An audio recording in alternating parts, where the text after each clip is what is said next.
Hello students, आप सभी का वेलकम है आपके अपने इस चैनल पर। इसका नाम है अभी स्मार्ट क्लासेस। अभी स्मार्ट क्लासेस में आप सभी का वेलकम है।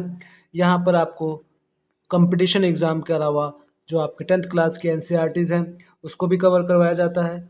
जिससे जैसा कि आप सभी लोग जानते हैं कि हमने इससे पहले 10th क्लास में जो इकोनॉमिक्स है, इकोनॉमिक्स का चैप्टर फर्स्ट कंप्लीट कर लिया था और हिस्ट्री का चैप्टर वन का पार्ट वन जो था उसको हमने कंप्लीट कर लिया था। अब आज जो है ये हिस्ट्री का चैप्टर नंबर पार्ट टू है, चैप्टर वन का पार्ट टू है।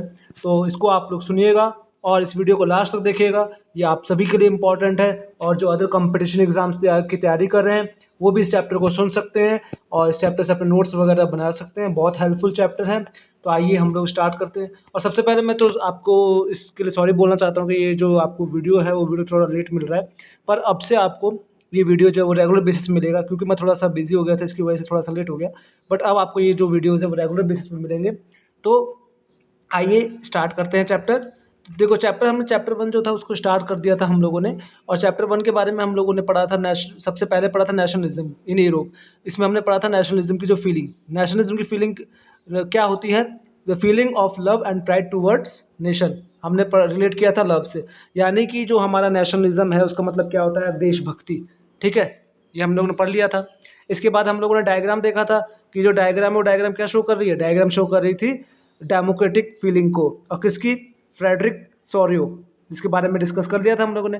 फ्रेडरिक सोरियो एक पेंटर था, फ्रेंच पेंटर था, जिसने एक कल्पना की कि एक ऐसा दुनिया होगा जो कि डेमोक्रेटिक दुनिया होगी, और उसके बेसिस पे उसने ये अपनी जो पेंटिंग थी उसको कंटिन्यू की।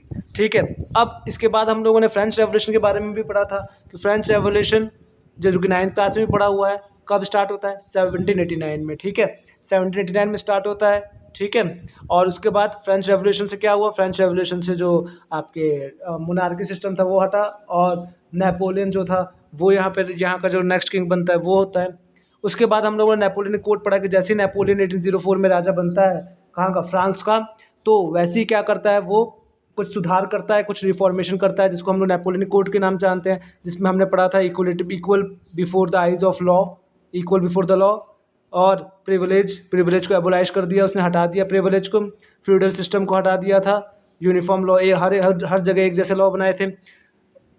फिर जैसा कि आपको पता है कि नेपोलियन एक एम्बिशियस पर्सन है, तो हमने पढ़ा था वॉर ऑफ वाटरलू। उसके एम्बिशन की वजह से कौन सा वॉर हुआ था, वॉर ऑफ वाटरलू। और इसमें पार्टिसिपेट किसने किया था, इसमें Britain, Australia, Persia, Russia, Hungary, Britain, Australia, Persia, Russia और हंगरी वर्सेस फ्रांस। यानी ब्रिटेन, ऑस्ट्रेलिया, पर्शिया, रशिया और हंगरी, इन सब ने मिलकर किसके अगेंस्ट में लड़ाई लड़ी, फ्रांस के अगेंस्ट में। ठीक है, चलो नेक्स्ट। अब उसके बाद हम लोगों ने कांग्रेस ऑफ वियना भी पढ़ लिया था कि इस लड़ाई के बाद क्या हुआ, इस लड़ाई में जो नेपोलियन था वो हार जाता है, जिसकी वजह से उसको ट्रीटी करनी पड़ती है, और इसी ट्रीटी को हम लोग क्या कहते हैं, कांग्रेस ऑफ वियना। इसमें क्या हुआ, इसमें बर्बन डायनेस्टी को डिस्टेबलाइज किया गया। उसके बाद जो किंगडम था, जो फ्रांस था, फ्रांस के साउथ में किसको ऐड किया गया, फ्रांस के साउथ में पिडमेंट को ऐड किया गया, और नॉर्थ में नीदरलैंड को ऐड किया गया। ठीक है, इसके बाद हम लोगों ने पढ़ा, वर्ल्ड के अकॉर्डिंग समझा था, ये देखो ये फ्रांस कंट्री है, यहाँ साउथ में आपका ये पिडमेंट आ गया, और नॉर्थ में आपका ये नीदरलैंड आ गया। ठीक है, आगे। अब इसके बाद हम लोगों ने थोड़ा बहुत बेसिक चीज़ जान ली थी कि the making of nationalism in Europe, कि यूरोप में जो नेशनलिज्म का बेस क्या था।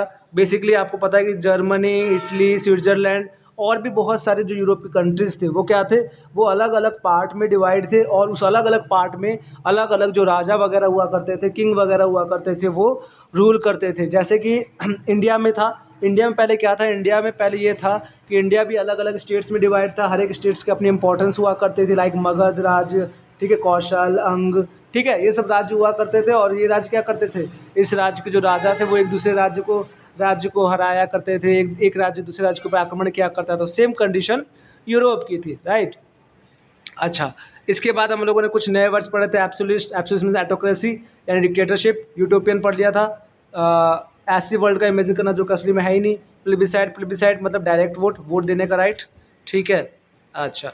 अब इसके बाद जो आज का क्लास है वो हमारी स्टार्ट होती है, the aristocracy and the new middle class.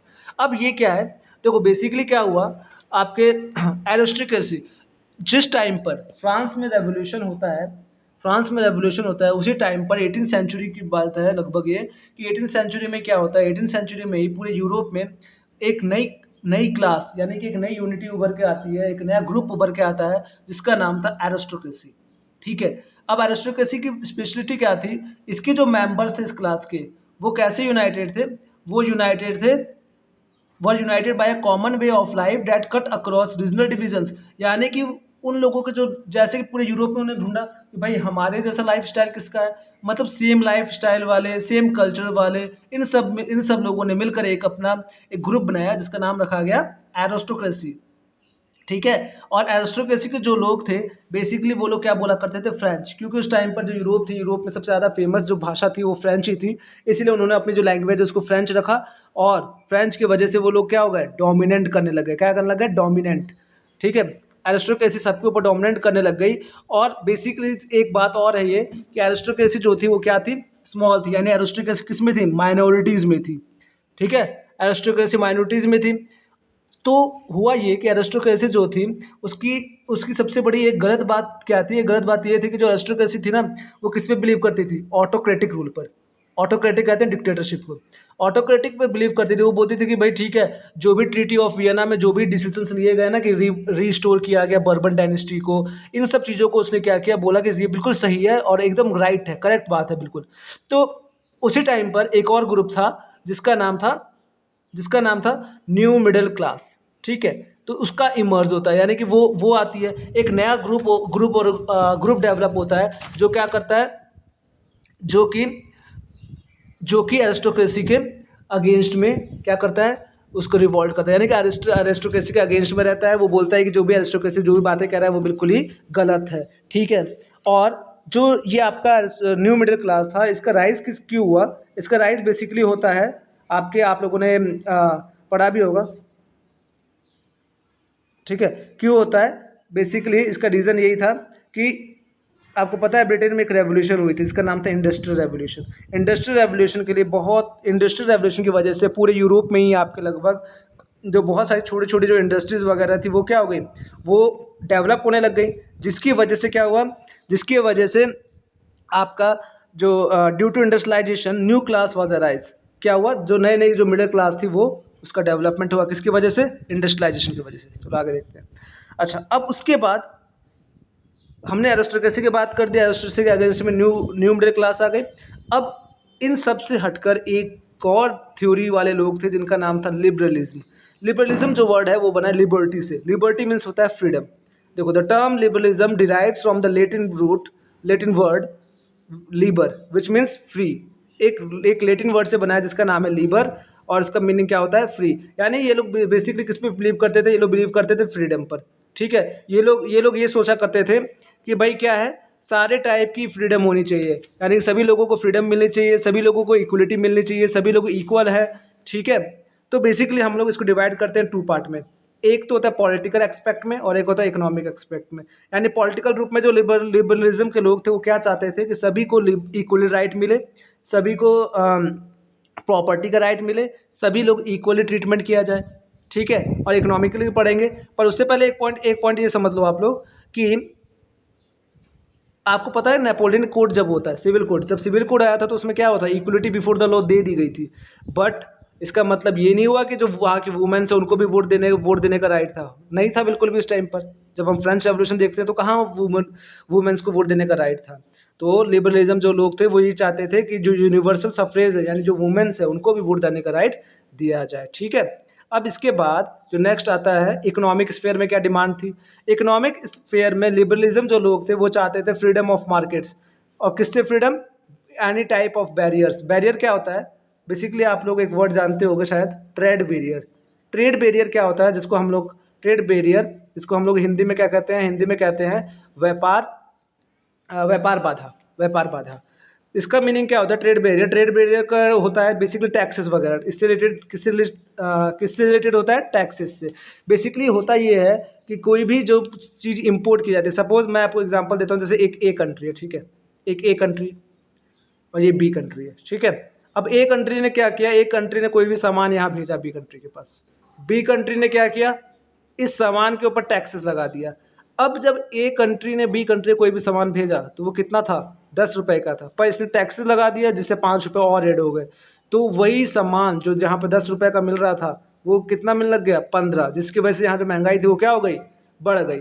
तो जो लिबरलिज्म के लोग थे वो ये चाहते थे कि इस टाइप के जो ट्रेड बैरियर्स वगैरह, टैक्सेस वगैरह, उनको क्या कर दिया जाए, रिमूव कर दिया जाए, ताकि जो रिस्ट्रिक्शंस वगैरह हैं गुड्स के लेने और देने में, उन सबको हटा दिया जाए। ठीक है, पॉलिटिकल समझ में आ गया, इक्वलिटी और इकोनॉमिक का रिमूवल ऑफ टैक्सेस।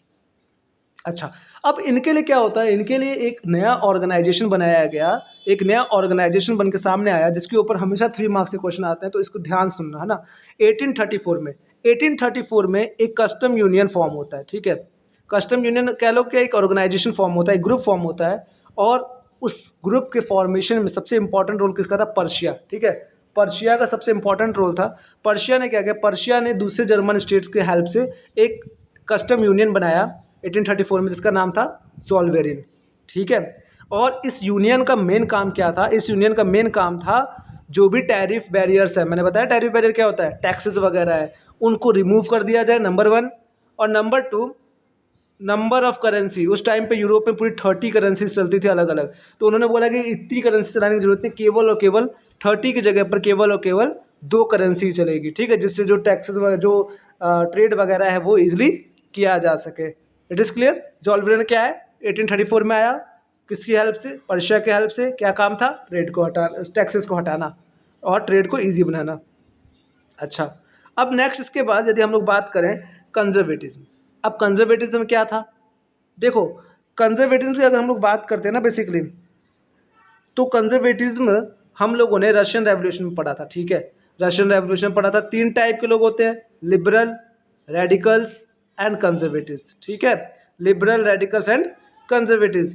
तो उसी कंजर्वेटिज्म हम लोग बात कर रहे हैं, तो हम लोगों ने देखा था कि जो कंजर्वेटिज्म थे वो बेसिकली किस पे बिलीव करते थे, वो लोग ट्रेडिशन पे बिलीव करते थे, इंस्टीट्यूशन पे बिलीव करते थे, कस्टम्स पे बिलीव करते थे, यानी कि जो पुराने टाइम चले आ रही है ना प्रथा, उस पर वो बिलीव करते थे कि जो पुराना सिस्टम है वही सबसे बेटर है। ठीक है, तो इसी चलते जो 1815 में क्या हुआ, 1815 में जब ट्रीटी ऑफ वियना हुई, कांग्रेस ऑफ वियना जब हुई 1815 में, तो उसमें सबसे पहला पॉइंट हमने क्या देखा था, रीस्टोरेशन ऑफ बर्बन डायनेस्टी, यानी बर्बन डायनेस्टी को रिस्टोर किया गया। तो कंजर्वेटिज्म ने क्या किया, इस चीज़ को सपोर्ट किया, इसको बोला बिल्कुल सही, हम लोग तो पुराना टाइम पे बिलीव करते हैं, डेमोक्रेसी में कुछ नहीं होती भाई साहब, हमें तो पुराने राजा ही सही है, हमारे लिए बेस्ट है सबसे।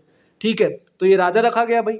अब इसके बाद क्या होता है, इसके अलावा यदि हम लोग बात करें तो ये लोग ये भी बिलीव करते थे कि जो न्यूज़पेपर्स हैं उनके ऊपर सेंसरशिप लगा देनी चाहिए। देखो सबसे बड़ी बात क्यों लगा देनी चाहिए, क्योंकि ये लोग बिलीव करते थे कि यदि सेंसरशिप न्यूज़पेपर के ऊपर नहीं लगाई गई तो न्यूज़पेपर कई बार ऐसे न्यूज़ पब्लिश कर सकती है जिसकी वजह से लोगों को रिवॉल्ट करने में हेल्प मिले। ठीक है, चलो अब आगे देखते हैं।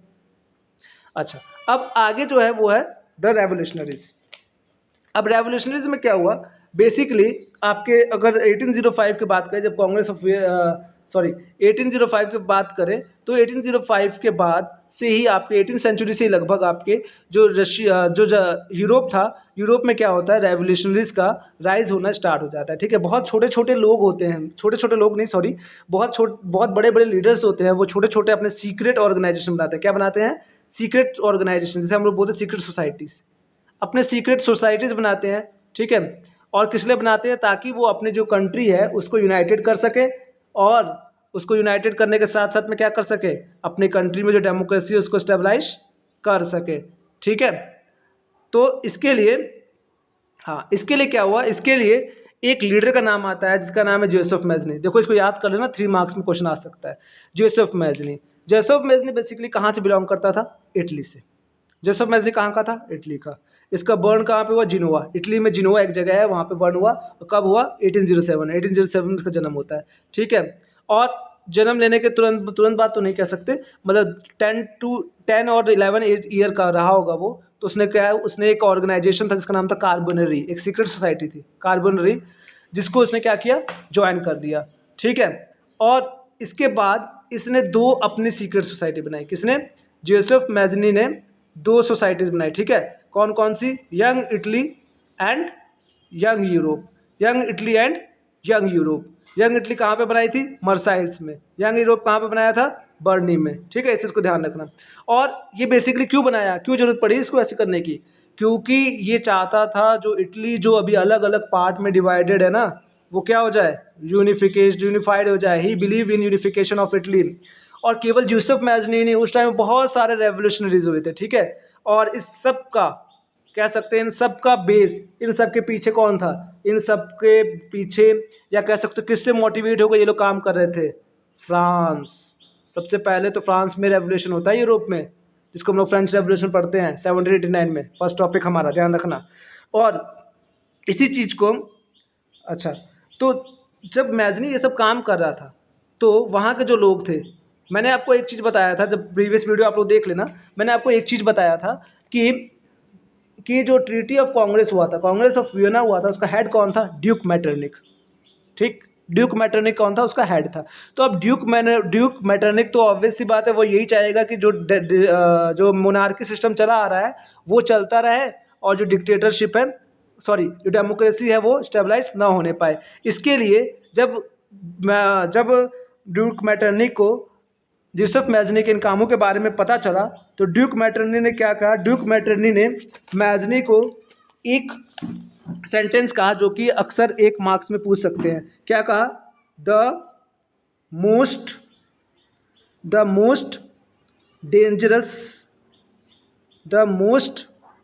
Dangerous enemy the most dangerous enemy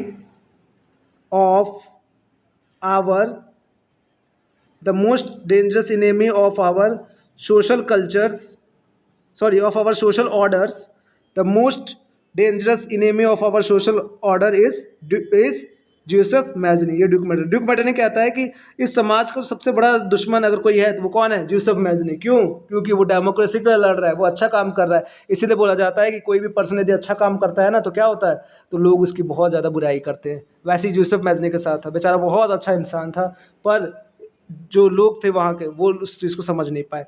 चलो अब आगे देखते हैं क्या होता है।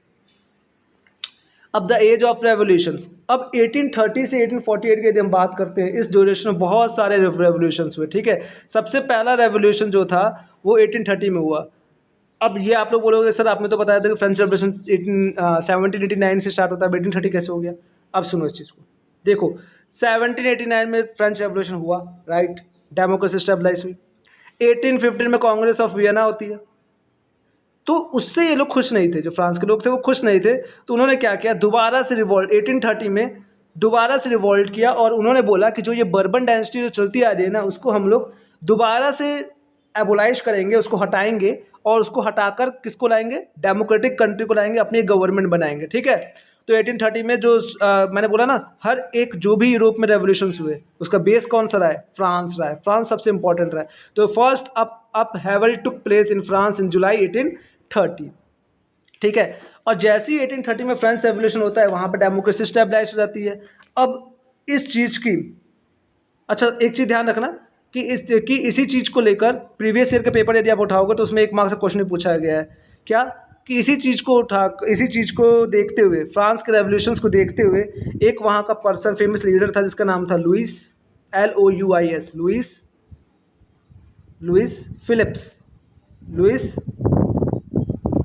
फिलिप्स, ठीक है, लुइस फिलिप था, एक रेवोल्यूशनरी था। उसने क्या लिखा, उसने वो लिखता है when France sneezes Metternich, when France sneezes, उससे बस इतना बोलता है कि जब फ्रांस छींकता है, व्हेन फ्रांस नीजेस, तो ड्यूक मैटरनिक जो था उसने ऐड किया आगे कि the rest of Europe catches cold. तो पूरा सेंटेंस क्या बना, when France नीजेस the rest of Europe catches cold, यानी जब जैसे फ्रांस को हल्की सी भी छींक आती है तो पूरा यूरोप क्या होता है, पूरे यूरोप को ठंड लग जाती है, पूरे यूरोप को सर्दी जुकाम हो जाती है। यानी फ्रेंच में हल्की से भी कुछ हुआ कि पूरे यूरोप में हाहाकार मच जाता है, पूरे यूरोप में हलचल मच जाती है कि हाय राम, फ्रांस में ये हो गया, ठीक है। तो सिंपल सी बात, कौन कहता है, लुइस फिलिप कहता है व्हेन फ्रांस सीनीजेस, तो मैटरनिक उसमें ऐड करता है क्या, the rest of Europe catches cold. तो इसका पूरा sentence, when France sneezes the rest of Europe catches cold. अच्छा, अब इसके बाद क्या होता है, इसके बाद हम लोग बात करते हैं ग्रीक की। देखो सबसे पहले क्या हुआ, अब फ्रांस के बाद नंबर आता है ग्रीक का। ग्रीक बेसिकली क्या था, 18th सेंचुरी की यदि हम लोग बात करते हैं तो 18th सेंचुरी में जो ग्रीक था, ग्रीक मतलब ग्रीक किसके अंडर में आता था, ग्रीक आता था ऑटोमन एम्पायर के अंडर में। ऑटोमन एम्पायर के अंडर में ग्रीक आया करता था, जो कि एक मुस्लिम रूलर्स थे, ठीक है। ऑटोमन एम्पायर के अंडर में आया करता था 18th सेंचुरी में ग्रीक। तो 1821 में, 18th सेंचुरी की बात कर रहा हूँ। अब 1821 में क्या हुआ, 1821 में फ्रांस को देखा देखी ग्रीक ने भी क्या सोचा, ग्रीक ने भी सोचा कि बहुत हो गया मुस्लिम रूल, बहुत हो गया फॉरेन कंट्रीज का रूल, अब हम लोग क्या चाहते हैं, हम लोग चाहते हैं आज़ादी, ठीक है। और इसके लिए क्या हुआ, इसके लिए बहुत सारे लोगों ने ग्रीक का सपोर्ट किया, ग्रीक को सपोर्ट किया और ग्रीक को बोला कि आप बहुत अच्छा काम कर रहे हो, इससे हमें भी मोटिवेशन मिलेगा, आप कंटिन्यू रखो इसको और अपने इंडिपेंडेंस की लड़ाई लड़ते रहो। और यहाँ तक कि एक इंग्लिश पोइट था जिसका नाम था लॉर्ड बायरन, ठीक है। लॉर्ड बायरन उसने क्या किया, लॉर्ड बायरन ने ग्रीक वॉर ऑफ इंडिपेंडेंस के लिए एक फंड ऑर्गेनाइज किया, ठीक है। एक फंड मतलब कुछ कह सकते हो आप, फंड होता है ना, कोष, खजाना उसने इकट्ठा किया और लोगों से डोनेशन मांगे ताकि जो ग्रीक है वो अपनी लड़ाई को कंटिन्यू कर सके। बट लॉर्ड बायरन की 1824 में डेथ हो जाती है। उसके 8 ईयर्स बाद 1832 में एक ट्रीटी होती है जिसको कहते हैं ट्रीटी ऑफ कॉन्स्टेंटिनोपल एक जगह था इटली में जहाँ पे ये ट्रीटी हुई थी। उसमें ग्रीक को एक इंडिपेंडेंट नेशन डिक्लेयर कर दिया गया और ये बोल दिया गया कि आज से ग्रीक एक इंडिपेंडेंट कंट्री है और वहाँ पे कोई ऑटोमन एम्पायर रूल नहीं करेगा, ठीक है। तो अच्छा, अब इसके बाद ये ग्रीक इंडिपेंडेंट हो गया। अब इसके बाद एक नई थ्योरी आती है जिसको कहते हैं रोमांटिसिज्म, ठीक है। क्या कहते हैं, रोमांटिसिज्म। ये आज का लास्ट स्लाइड है, इसको कहते हैं रोमांटिसिज्म। अब रोमांटिसिज्म क्या होता है सुनो, देखो हमने पढ़ा लिबरल्स के बारे में पढ़ लिया, लिबरल्स के बाद कंजर्वेटिज्म के बारे में पढ़ लिया, ठीक है। उसके बाद हम लोगों ने अब पढ़ रहे हैं रोमांटिसिज्म के बारे में, ठीक। तो देखो क्या होता है, देखो रोमांटिसिज्म की अगर हम लोग बात करते हैं ना, तो रोमांटिसिज्म में पहला वर्ड क्या है, रोमांटिक से समझ जाओ। रोमांटिक का मीनिंग क्या होता है, सभी को पता होगा। रोमांटिक का मीनिंग होता है प्यार, लव, ठीक है। तो ये जो रोमांटिसिज्म के लोग थे, ये लोग बोलते थे कि केवल हम लोग यदि रिवॉल्ट करना है, हम लोगों को यदि लड़ाई लड़नी है, तो केवल यही लड़ाई केवल युद्धों से नहीं जीती जा सकती। They don't believe in Wars, वो लोग लड़ाई पे बिलीव नहीं करते थे। वो लोग बिलीव नहीं करते थे कि किसी को पीटा जाए, किसी को मारा जाए। वो बिलीव करते थे लव में। बोले कि भाई समझा के भी तो कर सकते हो, जरूरी थोड़ा ना कि हर किसी को मार के ठीक कर सकते हो आप, है ना। किसी बच्चे को आप समझा कर भी तो सही कर सकते हो। और वो यहाँ तक बोलते थे कि यदि हमें रिफॉर्म्स करने हैं, कुछ भी, यदि हमें यूरोप को यूनिफिकेशन यूनिफाइड करना है, तो उसके लिए फोक सॉन्ग्स का हम लोग हेल्प ले सकते हैं, लिटरेचर का हेल्प ले सकते हैं, ठीक है। मतलब जो वहाँ के लोकगीत है उनको लोगों को सुना के मोटिवेट कर सकते हैं। वहाँ के लिटरेचर से लोगों को हम लोग मोटिवेट कर सकते हैं। केवल और केवल लड़ाई हर एक चीज़ का हल नहीं है। तो ये लोग नॉन वायलेंस पे बिलीव किया करते थे और ये लोग बिलीव करते थे कि हर चीज़ को हम लोग प्यार से जीत सकते हैं। रोमांटिक से याद रखना है ना, प्यार। अब एग्जाम्पल के लिए एक जर्मन फिलोसफर था जिसका नाम था जॉन गॉटफ्रीड हर्डर, ठीक है। जॉन गॉटफ्रीड हर्डर, उसने क्या क्लेम किया, उसने क्लेम किया कि true German culture was to be discovered among the common people. यानी कि अगर हमें जर्मन कल्चर लाना है, जर्मन कल्चर को वापस से लाना है, जर्मन फिलोसफर बोलता है कि जर्मन कल्चर हमें वापस से लाना है अपना, तो उसके लिए क्या करना पड़ेगा, उसके लिए हमें किताबों का सहारा लेना पड़ेगा, लोगों को समझाना पड़ेगा। केवल लड़ाई से कुछ नहीं होने वाला, लड़ाई से तो केवल खून खराबा होता है, ठीक है। वॉर से कुछ नहीं होता है, पीस से सब कुछ होता है, राइट। तो इस तरीके से आज का वीडियो ख़त्म हुआ, ठीक है। अब जो नेक्स्ट पार्ट है वो मैं उसको देखूँगा, कल लेके आऊँगा और आपको ये रेगुलर बेसिस पे आपसे वीडियो मिलेगी। तो आप लोग इस चैनल को सब्सक्राइब कर लेना, सब्सक्राइब करके बेल आइकन जरूर दबा लेना ताकि आपको नोटिफिकेशन मिलते रहे। अच्छा, मैं आप लोगों को एक चीज़ बता दूँ कि एक इंस्टीट्यूशन है जिसका नाम है बिगिनिंग कैरियर इंस्टीट्यूशन, ठीक है। बिगिनिंग कैरियर इंस्टीट्यूशन, जहाँ पर आपको सारे सब्जेक्ट्स की कोचिंग मिलती है और ये जयपुर में है। अगर आप लोग इच्छुक हो तो आप लोग मुझे कांटेक्ट कर सकते हैं, ठीक है। मैं अपना जो ईमेल आईडी है वो यहाँ पर आपको मैं नीचे डिस्क्रिप्शन लिंक में भेज दूँगा, आप लोग उस पर क्लिक करके कर सकते हैं। और बाकी की जो प्लेलिस्ट है उसकी भी लिंक मैं आपको भेज दूँगा यहाँ पर डिस्क्रिप्शन पर, या फिर आप लोग अभी स्मार्ट क्लासेस से अगर सर्च करेंगे तो आपको ये चैनल मिल जाएगा। तो मिलते हैं नेक्स्ट क्लास में। Thank you so much class, thank you so much. Subscribe कीजिएगा, ज़्यादा से ज़्यादा लोगों के बीच में शेयर कीजिएगा ताकि और भी लोग इससे लाभ उठा सकें। और अब लास्ट में जो ये आपका है, मुश्किल से अब आपका ये 2 पार्ट और बनेगा, उसके बाद ये चैप्टर आपका ख़त्म हो जाएगा। ठीक है, तो सपोर्ट बना कर रखिएगा, ज़्यादा से ज़्यादा लाइक कीजिए, शेयर कीजिए, सब्सक्राइब कीजिए। Thank you so much.